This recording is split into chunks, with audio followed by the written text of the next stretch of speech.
Assalamualaikum warahmatullahi wabarakatuh. Halo adik-adik semua, bagaimana kabarnya hari ini? Semoga kalian senantiasa sehat selalu ya. Perkenalkan, nama Ibu Risma Gita Priyanti. Kalian bisa memanggil Ibu dengan nama Bu Risma. Pada video kali ini kita akan belajar biologi dengan materi sistem ekskresi manusia. Oke, langsung saja ke materinya. Oke adik-adik, sekarang kita masuk pada materi sistem ekskresi manusia. Oke, disimak ya. Nah, untuk tujuan pembelajaran pada sistem ekskresi, yang pertama, dapat memahami pengertian sistem ekskresi pada manusia. Yang kedua, dapat mengetahui organ-organ ekskresi beserta fungsinya. Yang ketiga, dapat menjelaskan mekanisme sistem ekskresi pada manusia. Yang keempat, dapat mempraktikkan eksperimen pada sistem ekskresi manusia. Oke, coba kalian ingat, kapan terakhir kali kalian berkeringat banyak? Mungkin saat olahraga atau berjalan di bawah terik matahari. Mengapa tubuh kita bisa mengeluarkan keringat ya? Lalu, setiap hari kita juga buang air kecil dan juga buang air besar. Menurut kalian, apa yang sebenarnya dikeluarkan tubuh kita saat itu? Mengapa tubuh kita perlu mengeluarkannya?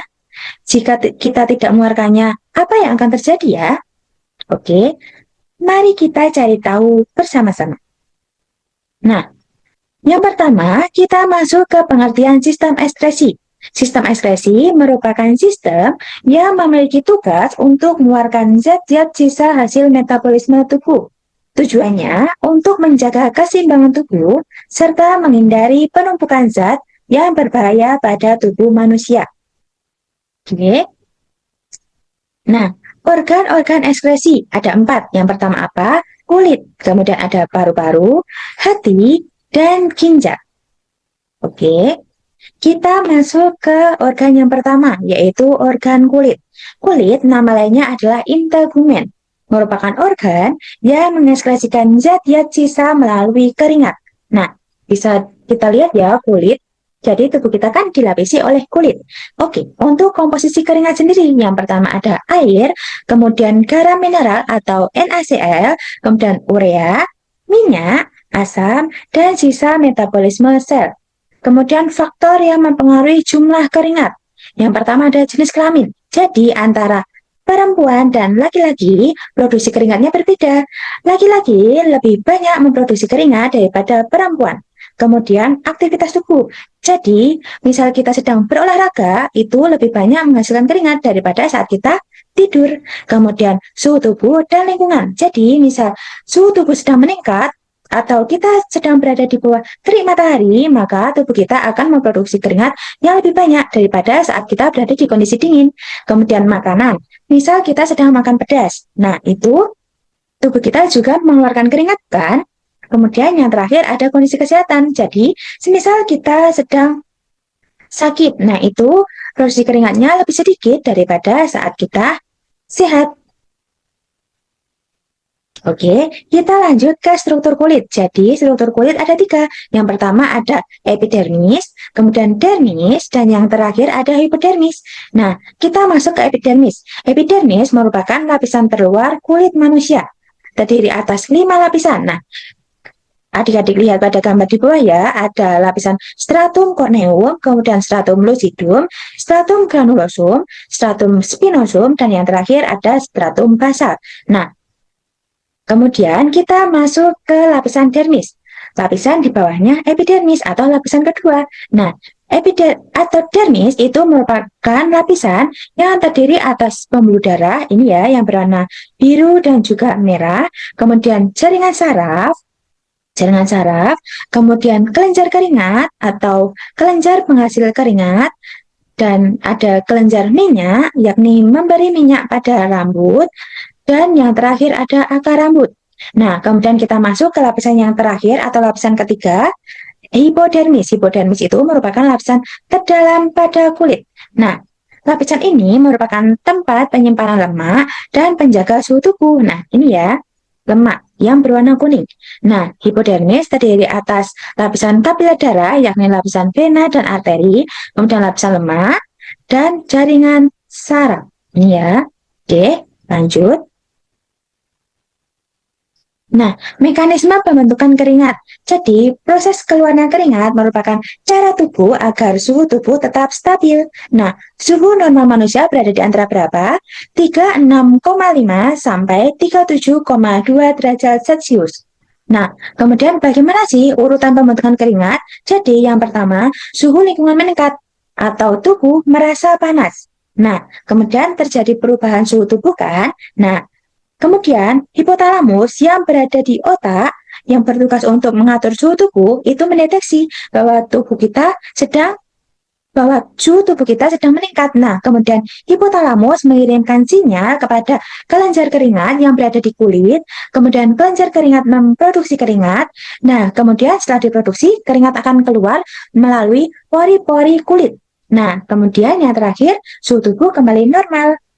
Oke, kita lanjut ke organ yang kedua, yakni organ paru-paru. Paru-paru merupakan organ ekskresi yang berperan dalam mengeluarkan karbon dioksida dan juga uap air atau H2O yang dihasilkan dari proses respirasi atau proses pernafasan. Nah, karbon dioksida yang dihasilkan selama respirasi dalam sel diangkut oleh hemoglobin dalam darah. Oke, kita masuk ke struktur paru-paru. Nah, struktur paru-paru yang pertama ada bronkus, ini ya. Bronkus ada dua, yakni bronkus kanan dan bronkus kiri.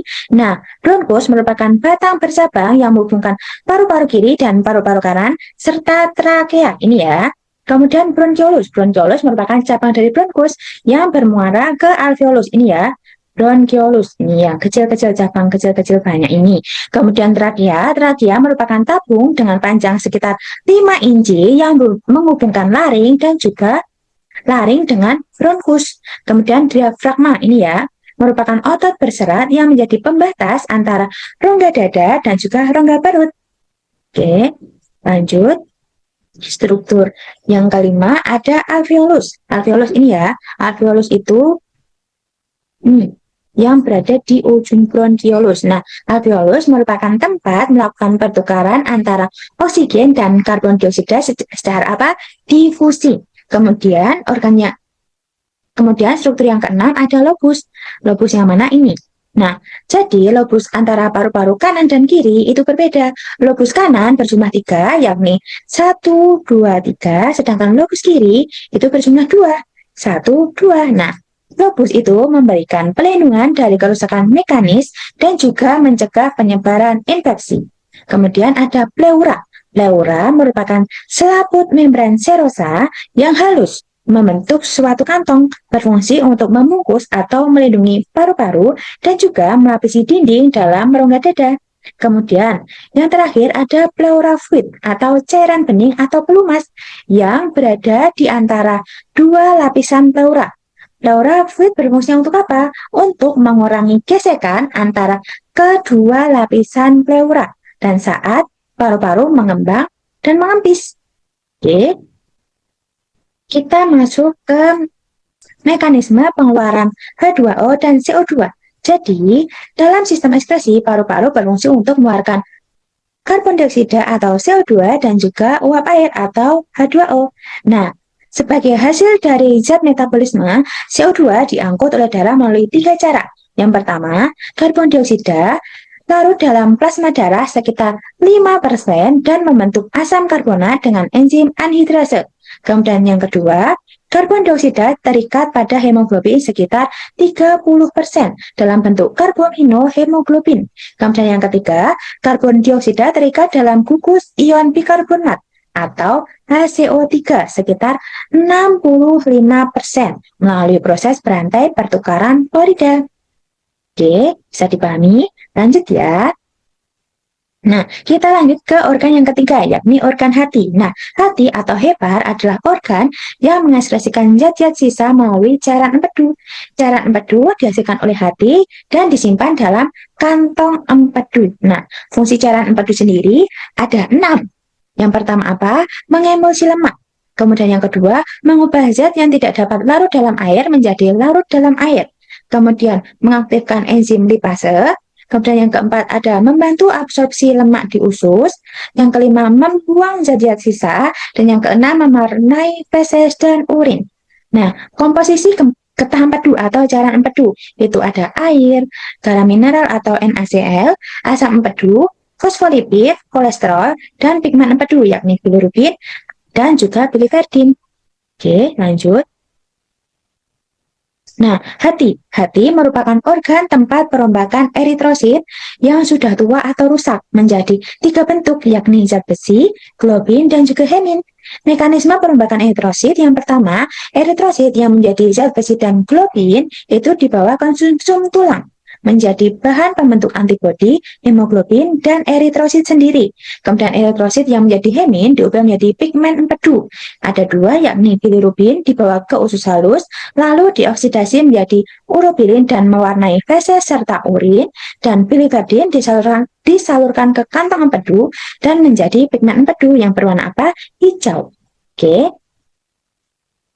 Nah, untuk struktur hati sendiri ini ada lobus kanan dan lobus kiri, kemudian ada lobus caudatus, ada vena cava inferior, kemudian ada vena porta hepatica, ada ligamen koroner, ada ductus hepaticus, ada ductus hepaticus kanan, ada ductus hepaticus kiri, kemudian ada kantong empedu yang berwarna hijau, kemudian ada arteri hepatika, ada lobus kuadrat, ada ligamen falciform, kemudian ada ini apa vena. Oke, bisa dipahami.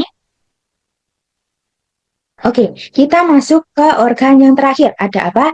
Ginjal. Nah, ginjal atau nama lainnya adalah ren, itu bentuknya seperti buah kacang merah. Ada yang sudah tahu bagaimana bentuk buah kacang merah? Nah, jumlah ginjal ada sepasang dan warnanya merah keunguan seperti warna kacang merah. Nah, letaknya di mana? Di kanan dan juga kiri tulang pinggang dalam tubuh bagian dorsal atau punggung. Nah, ginjal tersusun atas 3 lapisan. Yang pertama ada korteks atau kulit ginjal. Ini ya. Kemudian ada medula ya, atau sumsum ginjal dan ada pelvis atau rongga ginjal. Ya. Nah, korteks itu merupakan tempat filtrasi, kemudian medula tempat reabsorpsi dan augmentasi. Di medula ini terdapat tubulus ginjal, kemudian pelvis itu tempat muara tubulus kolektivus dan hulu ureter. Oke. Nah, struktur nefron. Jadi, di ginjal itu terdapat nefron. Yang pertama ada badan Malpighi yang terdiri dari glomerulus atau glomerulus yang merupakan kapiler ginjal yang melakukan filtrasi darah. Ini ya, glomerulus yang di dalam. Kemudian ada kapsula Bowman yang menyeluruhi glomerulus dan memiliki dinding berlumen tersusun dari epitel pipi. Kemudian saluran nefron. Saluran nefron yang pertama ada tubulus contortus proximal, yakni saluran nefron lanjutan dari kapsula Bowman yang melakukan reabsorpsi. Nah ini ya, dia lanjutan dari kapsula Bowman. Kemudian lengkung Henle merupakan saluran lanjutan tubulus contortus proximal yang berbentuk lengkung dan melakukan reabsorpsi. Ini ya, nah berbentuk lengkung ini. Kemudian ada tubulus contortus distal, yakni saluran nefron yang melakukan reabsorpsi dan augmentasi. Nih ya, jadi di sini, jadi ke sini nih ya distal. Kemudian yang terakhir ada tubulus kolektivus, merupakan saluran nefron yang mengumpulkan urin dari nefron-nefron ginjal. Oke, dapat dipahami? Kita lanjut ke mekanisme pembentukan urin. Jadi, di ginjal itu terjadi mekanisme pembentukan urin. Yang pertama, ada filtrasi. Tadi di mana letaknya? Di glomerulus. Nah, filtrasi nama lainnya adalah penyaringan. Jadi, terjadi penyaringan yang menghasilkan urin primer. Kemudian, lanjut ke proses yang kedua, ada reabsorpsi atau penyerapan kembali. Di mana? Di tubulus contortus proximal di sini. Nah, reabsorpsi menghasilkan urin sekunder. Kemudian, proses yang ketiga atau yang terakhir adalah augmentasi. Augmentasi yakni penambahan zat. Nah, augmentasi terjadi di mana? Di tubulus contortus distal yang menghasilkan urin sejumurnya. Kemudian urin sejumurnya akan masuk ke tubulus kolektivus dan akan disimpan pada ureter. Oke adik-adik, jadi kita sudah belajar mengenai organ, fungsi, dan juga mekanisme pada materi sistem ekskresi manusia. Untuk laboratorium virtual sistem ekskresi, bisa kalian lihat pada video selanjutnya ya. Untuk linknya akan Ibu taruh di deskripsi. Oke, semoga ilmu kali ini dapat bermanfaat untuk kita semua. Jika ada pertanyaan dari adik-adik, bisa tulis di kolom komentar ya. Oke, Ibu tutup. Wassalamualaikum warahmatullahi wabarakatuh. Dadah!